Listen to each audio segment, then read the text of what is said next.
What's up, guys? Welcome back to another episode of MissFlips. In today's episode, we are doing a garage makeover / tour for the workshop tour challenge hosted by LaVintage Decor. Make sure to go check out the playlist. I will make sure to include a link in the description below with all of the videos there for you guys to see. But yeah, in this episode, we're getting down into the nitty-gritty of what it means to stay organized. For me, that's a really hard task. I have a very difficult time staying organized. I get caught up in the process and am, leaving things everywhere all over the floor, and well, you'll see. By the end of my project, my workshop is left in disarray. But anyways, let's get flipping? I'm a little embarrassed to show you, honestly. Should I show you guys? Well, I mean, you're watching the video, so I obviously do show you guys eventually. Fine. This is it. This is, where I work. Yeah. Me and myself and I got some things to work out, but I'm gonna give you guys some points and tips and some pointers and tips and such to help work that out with yourself if you have a similar problem. I just there are no words. There is no justification. I just have a messy creative process and am honestly a little too lazy to do anything about it during, let alone after. So the first thing I went ahead and started doing was just getting rid of these cabinets because I wanted to get rid of them a while ago. So I decided to make this like my first task because I wanted to have a place to put the tools that were on the floor and like to just have a place to consolidate everything. So I'm gonna take everything off of these shelves and then replace it with a piece that I actually got off of Facebook Marketplace and put my tools in there.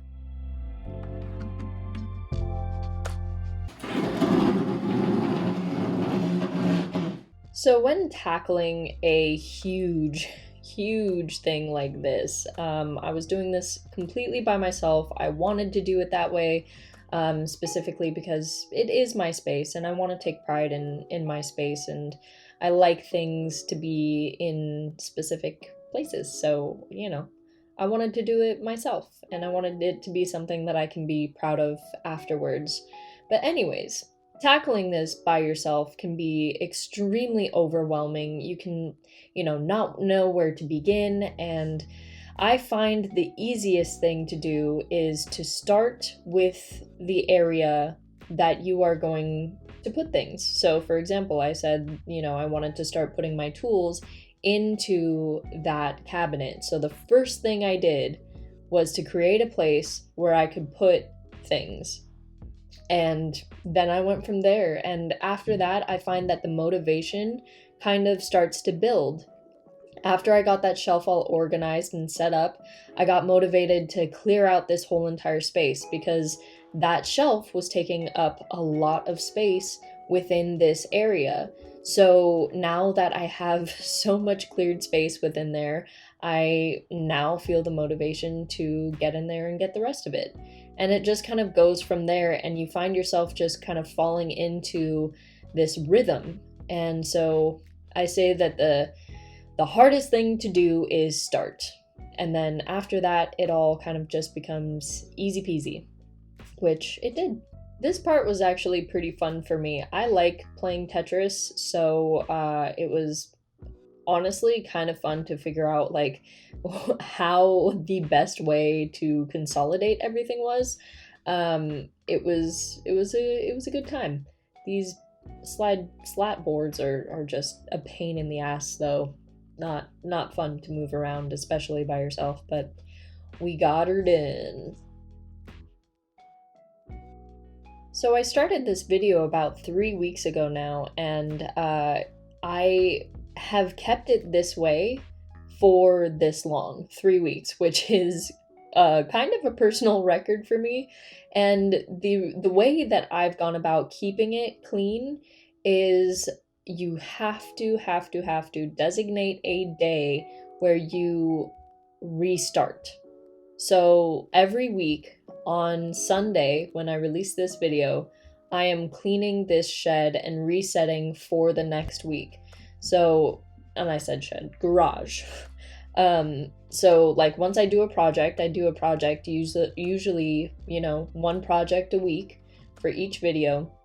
So on Sundays, I make my release day the day where I just clean the entire studio and reset for the next piece. That way, when I get back to it on Monday or Tuesday, whenever I start up again, it is completely clean and I can go in knowing where everything is.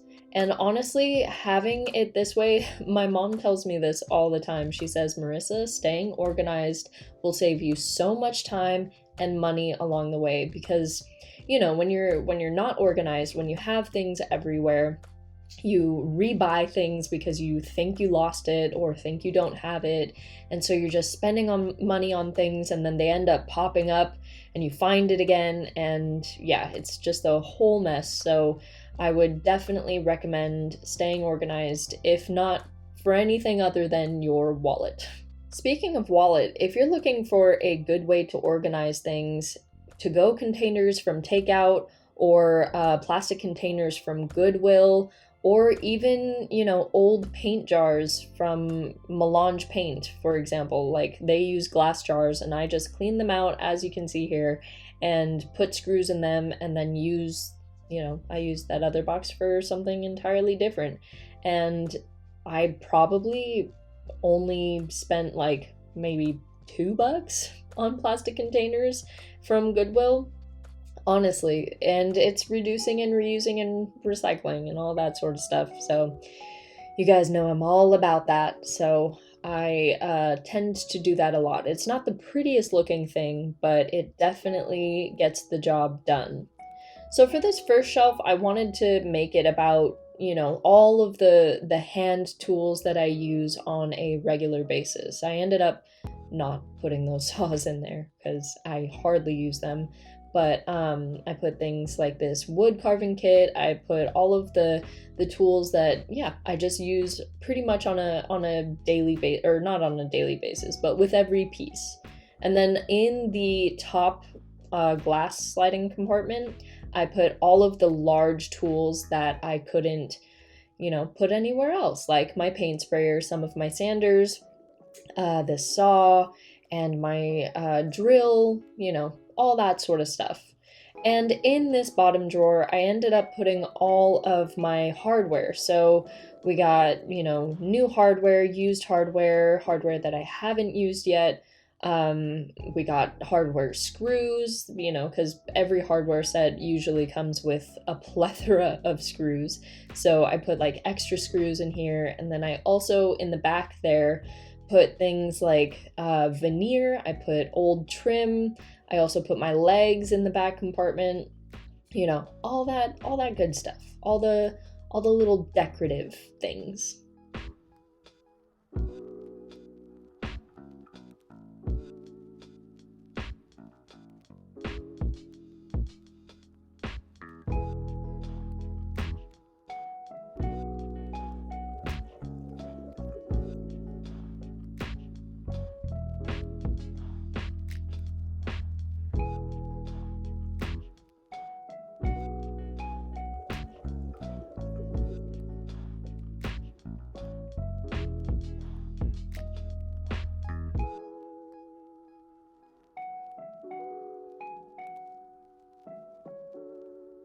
It is so nice to have a designated place for your fabric.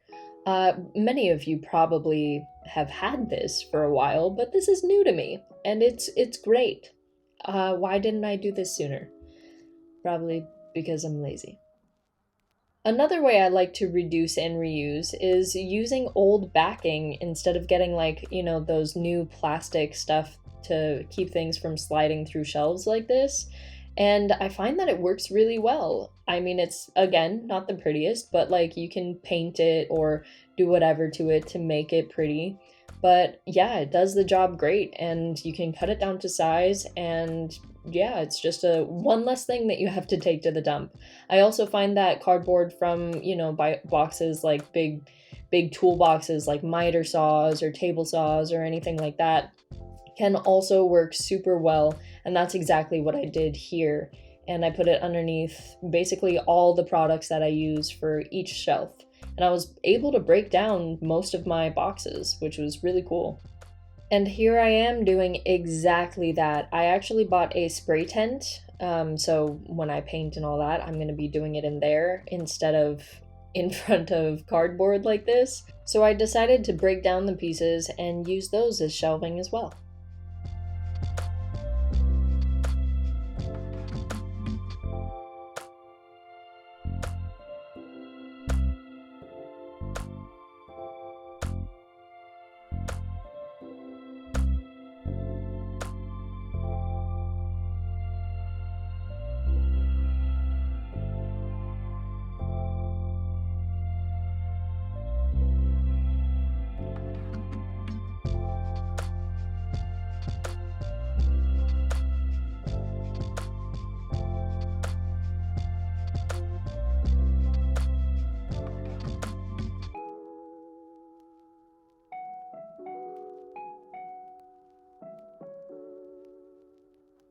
There were a lot of screws on the ground, so I didn't want them to go to waste, so I kind of just sifted through all the dust and dirt that was on the floor and got them all out. That way they weren't being thrown in the trash.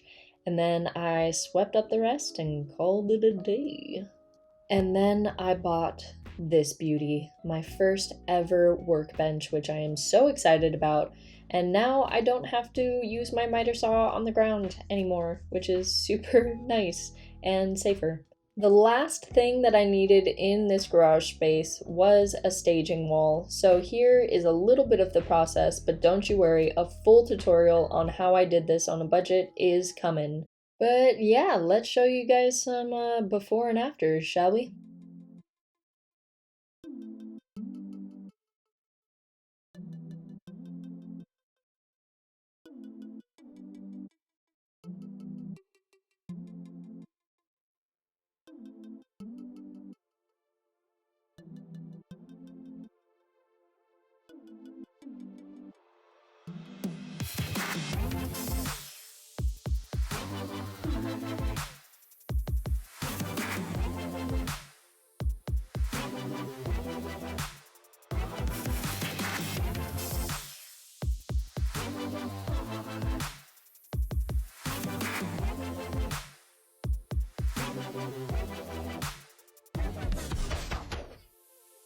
So on this back wall here is pretty much just where I keep the majority of the tools that I use on a regular basis.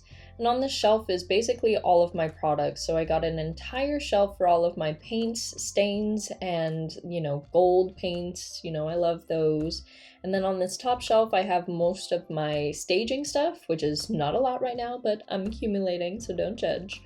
And then here we got top coats, glue, wood filler, all that sort of stuff. And then waxes and cleaning products, all the goods. And then on the sides here, we have all my clamps. I am in desperate need of more, I know. And then we have my safety stuff, so easily accessible right here, my mask and my headphones. And then in this top compartment is where I keep the variety of my bulk items. So, all of my big boy tools. So in this top drawer is basically all the things that I use on a regular basis. So we have things like my mallet, a carbide scraper, my little chisel guy, pliers, and a little side basket with my miscellaneous tools, my stain paint, and all of those little knickknacks. In the second drawer, we have things like fasteners and attachments for said tools. So things like sandpaper, my spare sanding pads, and some staples, as well as my, dowel jig. And then we have miscellaneous screws in this other compartment, and then things for my router. So everything that would be attached to a tool goes in here pretty much. In the third drawer, we have all my fabrics. So we have all the cane that I have. We also have the burlap and my coffee bags. We have stencils and wallpaper, as well as tissue paper, decoupage, that sort of stuff. And last but not least, we have my hardware drawer. So we have things like old hardware, new hardware, spare from, other hardware that I've bought, hinges, as well as coffee mug hooks and miscellaneous hardware that I honestly don't know what to do with. In the back, we have things like legs and drawer slides and veneer pieces and scrap pieces of trim, all that good stuff. And here's my brand new staging wall. Again, there will be a tutorial coming out for this, so make sure to stay tuned for that. But in the meantime, make sure to check out the playlist in the description below to check out all of the other Furniture Flippers workshops. They have some amazing workspaces and tips on how to store stuff, which is really cool. Thank you so much to LaVintage Furniture for hosting this challenge. It was such an awesome time. And yeah, most importantly, stay flippin'.